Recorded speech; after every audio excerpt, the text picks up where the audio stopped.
Hi guys, now you can see I am on the normal mode, but in a moment now you can see I am in a big trouble. I am facing a problem on my phone. I am unable and I am facing a big error that it's not possible to uninstall or delete Instabridge app. So in this short tutorial I will explain and show you a simple trick and steps to delete and also permanently remove Instabridge app from your mobile. But first of all, I request all of you just do subscribe and hit the bell icon. So guys, here's a simple and pro kind genuine trick, but it's very simple. All right, just doing this one, you can easily delete Instabridge app. You need to just open your menu, then go to your Google Play Store, and here you need to search. For example, here I am facing Instabridge error.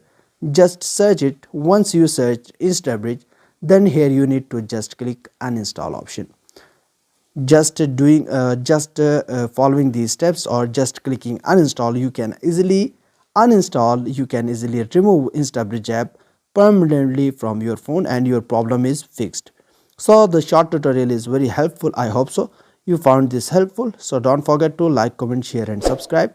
I will see you in the next one. Goodbye and best of luck.